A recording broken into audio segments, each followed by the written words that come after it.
Hey guys, welcome back to the layout once again. Today we're going to have another construction video, and if you watched our last video you would have seen that we completed a little more upper level bench work around this corner down here. So we're going to do a little more of that today. I'm talking from the past, so I don't really know what we're going to do today. Hopefully we'll get the other side of the peninsula. I've also come up with a design for the end of the peninsula, so I've finally figured out how we're going to do that. So all I know is that we'll be working on some bench work and hopefully we'll complete a fair amount of it because I just got some new 1x4s. So anyway, we'll just jump right into it, start to build some frames, and we'll see how much we can get done. Alright, so I think the first thing that we're going to do is work on the bench work on this side of the peninsula.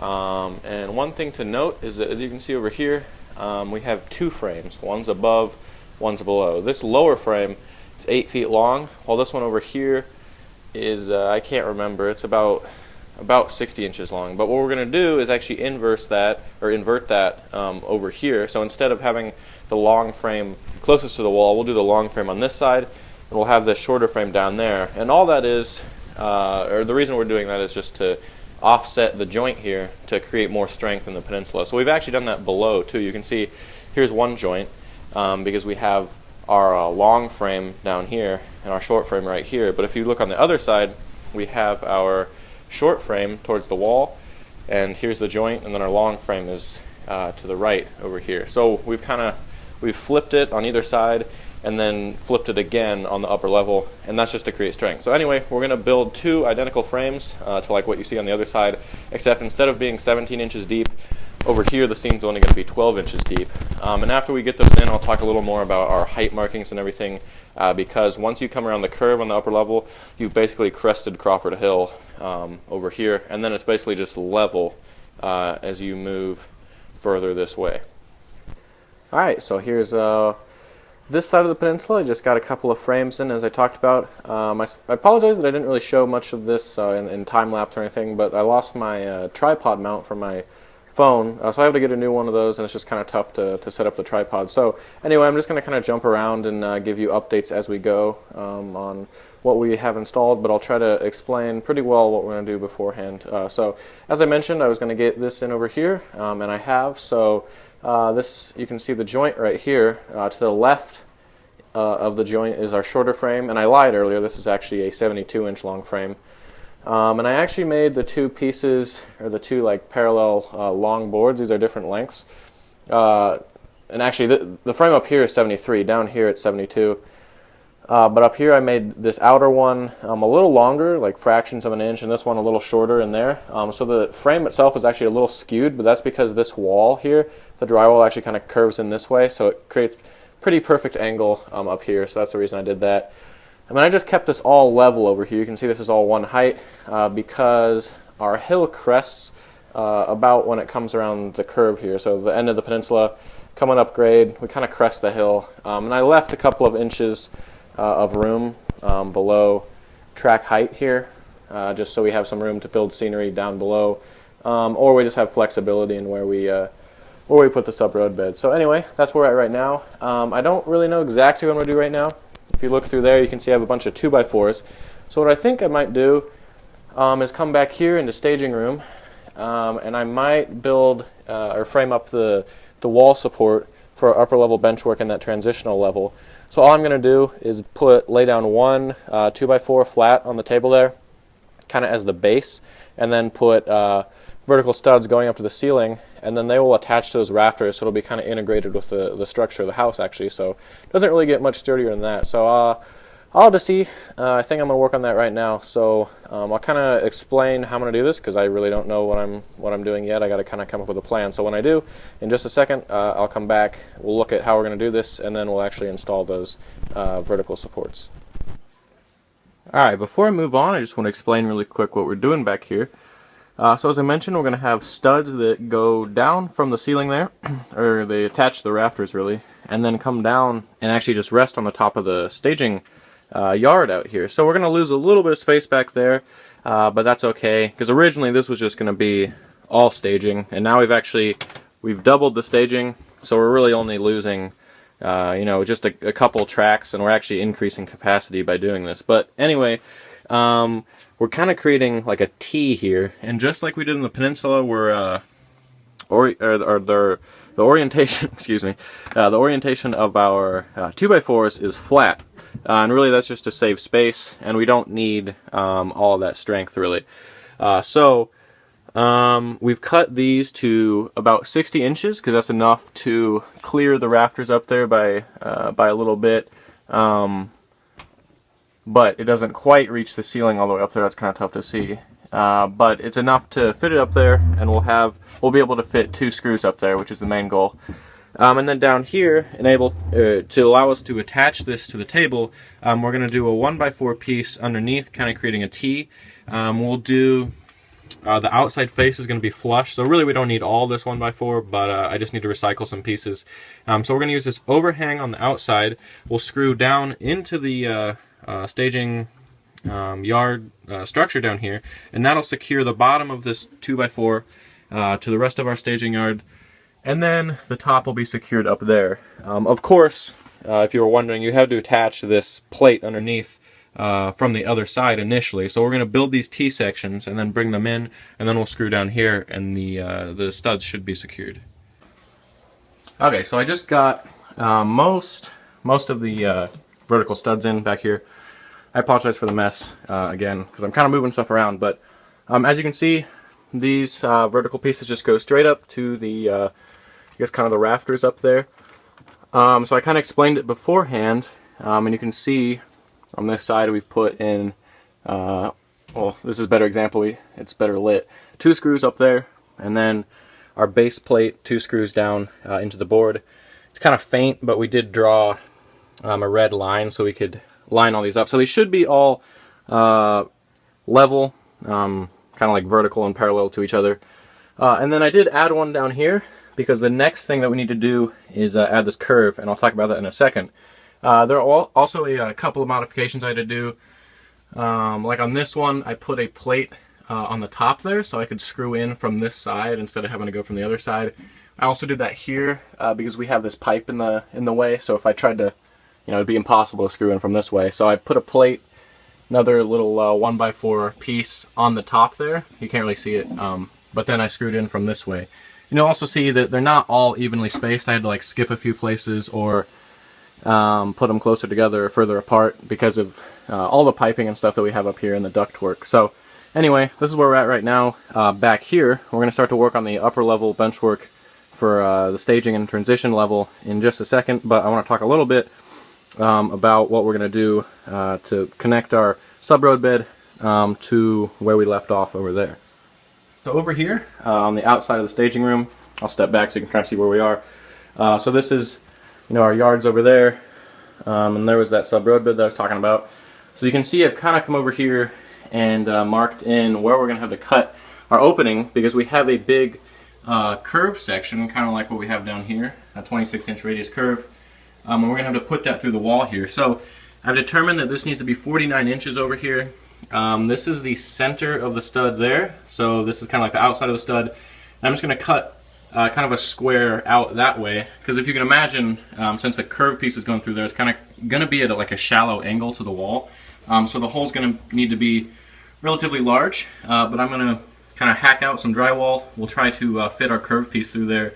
And then determine our grade and all that. And then we'll connect our subroadbed over here. We'll do subroadbed back there. And then we'll move on to finishing the upper level in what will eventually be Crawford, Nebraska.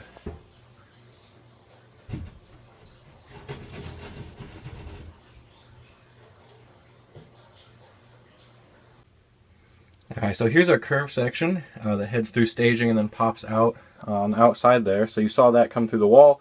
I did have to widen the hole a little bit because again, as I talked about, this is such a shallow angle, so it's a pretty wide hole. Sorry about that. So this curve is actually a little too long, so you can see it kind of overshoots over here. So I marked right here. We're gonna go ahead and cut that, and then we'll probably put a few supports off of here on these 2 studs to get this in place. Just temporarily, we'll probably just clamp those down because then we need to test how this height matches up with the existing subroadbed, and then we can either lower this or keep it where it is, depending on kind of where things match up. And then once that's set, we'll continue off of here. We'll continue to climb upgrade, and then head out onto the upper level over there. Okay, so this is kind of awkward to figure out here because we have our piece coming through the wall, and then clearly we have this giant gap here, and we're going to have to match it up over here while still maintaining a grade that is great enough to get to the upper level right here. So I just went to the store and I picked up, well, a bunch of things. I got some hardboard that I'll be using for backdrop and the fascia, and then I've also picked up some 3/4 inch MDF, and this will be our sub-roadbed now. So I've determined that we could fit a 38-inch radius in here, because this is about, from this point right here to the wall is about 42 inches, and then the center, the kind of like the center point of the track coming out of the wall there is 4 inches out, so about a 38-inch radius. But when I'm cutting this, I'm also going to take into account curve easement, so I don't want to go straight into that 38-inch radius curve, excuse me. I kind of want to come out a little bit and then ease into the curve and then go into the full radius. So I'm going to go ahead and go out to the garage. I'm going to mark this up with some radius measurements, and then we'll cut that, bring it down here. I have some 1x4s over there that we'll use as risers, and then we'll just kind of try to set the grade so it matches up over there. And then we should be able to pretty easily connect these pieces and then work our way up to the upper level. Okay, so I didn't really show you the process of building this curve. I'm actually not done yet, but in case you're wondering how I cut these, I will be doing a video on how to cut plywood, or in this case MDF, to a specific radius, because it's, I don't know, that's something that a lot of people ask about, how to do the cookie cutter sub-roadbed. I won't show that in this video, but you can see we do have our section built. This is the outside radius is at a 38-inch radius, excuse me. And actually, the plan was we're gonna have 2 tracks through here, but I just changed that as of like an hour ago. So again, this was gonna be the siding on the inside, but what I did is I completely eliminated that, and I actually moved the siding to the other side, and I'll explain that. I probably won't get into that in this video just because that's kind of a different topic, but the point is we're not going to have a siding track back here. It's going to be one main out front, which means we kind of have like a double wide sub-roadbed piece here, but that's fine because we'll use all of that width for an easement, so it'll kind of take the racing line through here and then swing back out. So as you can see, I've got a couple risers here. We're going to try to see how we can match up with our curved piece through there. We're actually going to have to create a smaller span between that sub-roadbed and this curved piece just because they don't match up completely. But anyway, I'm going to set you guys down here on the tripod. We'll try to lift this up onto kind of our mock supports right now, and then we'll determine what grade and height we'll have. Alright, so I hope we're enjoying the awkward camera angles here. So I'm going to take our enormous curved piece here. I'm trying to lift it up onto our supports. And actually, I didn't really measure these out or anything, but those actually look to be decent heights. So you'll see these don't match up exactly. In fact, this sub-roadbed here isn't even necessarily the right height, so I got to determine that exactly. I'll adjust our grade through here. I'm thinking it's going to be about 1.8% just through calculations I've done. We might make the grade back in the staging room a little more to compensate for a lesser grade out here, which will be fine. So as I said, I'm going to work with these heights, take our level, and determine what grade we need exactly, and then hopefully we'll get these risers in place. We'll need to chop off the end of this piece because it doesn't match up exactly. We'll get a shorter section here, get that connected, and then we'll start to secure this piece back in the staging room, and then it's just a straight shot up to the upper level. Then we can really lay track through here as we go. So let me get on that and we'll be right back.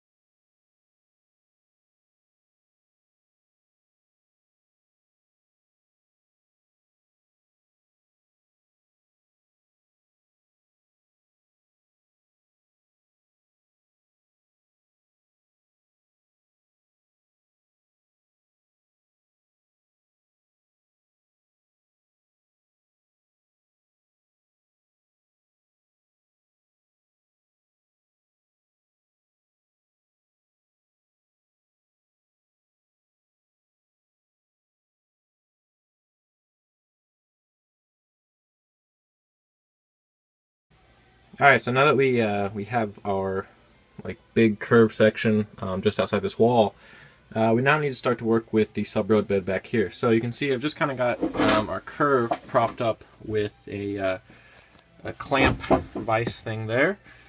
So we're going to take, the way we set these studs up, we're going to take 1x4 sections, and what we can do is just screw them to the narrow face over here, and those will just act as essentially risers. So what I'm going to do is I've already kind of figured out what the height needs to be in here. So over this curve, it's going to climb 1.5 inches from our portal right there, or just about.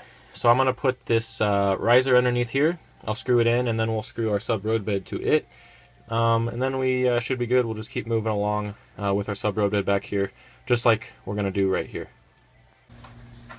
So before we move on, I just thought I'd point out something really quick. So as you can see on all these other studs, I just did them directly to the rafters. But we kind of had to do a little rigging over here because you can see this rafter piece actually runs inset to this board that you see here. And this board is actually the boundary of our portals for the lower and upper levels that will oh, sorry about that, my bad. The upper level is going to go right through here. So what we decided to do is put one kind of stub piece coming down here and mount that to the rafter. So this is one sturdy piece. And then we're going to do our main stud just behind it. And what that'll do, that actually aligns this piece with this board here. That way we kind of have a straight line from the bottom over there, just so everything's nice and square and we don't have to, you know, have the tracks jog over and do anything weird. So that's why we did that.